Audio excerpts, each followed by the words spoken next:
G'day my friends, I tell you what, we're so lucky we have raised beds here. Look at my backyard. Look at that, it's just down the driveway here. And as we come down through, now I've got a hole in my gumboot, so it's a bit uncomfortable, but look at this.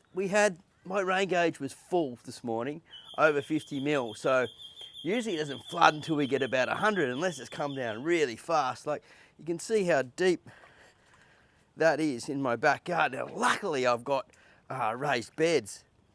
The chickens, I just was able to go and let them out, drop Shirley at work, and we put up a marquee last night. Now it rained that hard that it dropped the roof over there.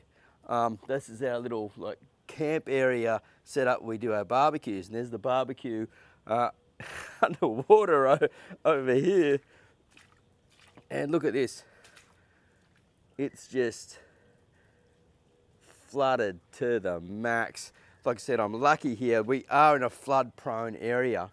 Now we have this neighbour here that years ago, before we come, they built this sort of raised up. It's like 1.5 meters above our place, and all the water rushes down into there. And I've never seen it get around here as much as what it is around near the fruit trees here. We've really raised these guys up, so there's a lot of drainage away from them. Now an avocado, that would kill an avocado, but we've got the avocado in flower here.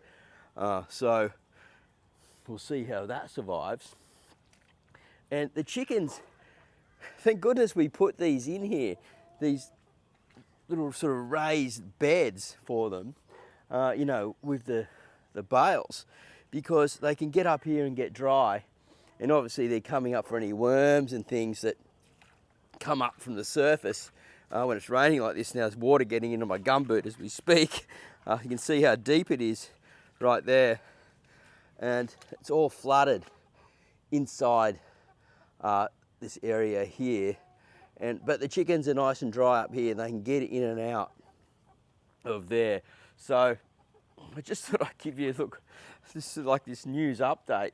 It's crazy the amount of rain sometimes we can get and how much water comes in here.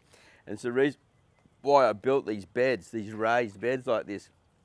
And Mark from Self-Sufficient Me gave these to me, donated them, and thank goodness, because we'd have a lot of trouble. Now the bales, this is a drier spot here, and you can see the water is brown from the composting method of coming down. Hopefully that can all be seen there.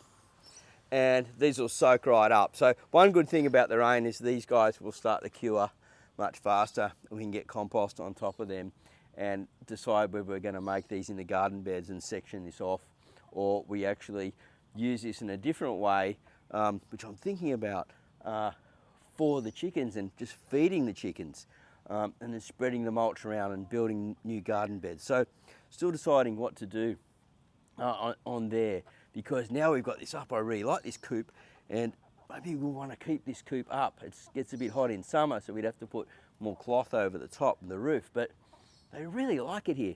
And look, they're pecking the seed, because I put seed into the bales, so they learn to scratch around in there, and also any seed that falls down deep into there will germinate and sprout up, and they'll eat the sprouts. The sprouts are actually more nutritious than the actual seed itself.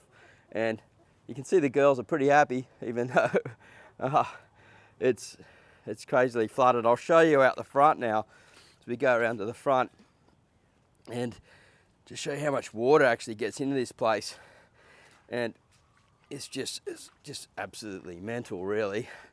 It's quite uncomfortable to have this amount of rain, but the front's not too bad, pretty wet, but it holds up much better. So anyway, just an update to show you.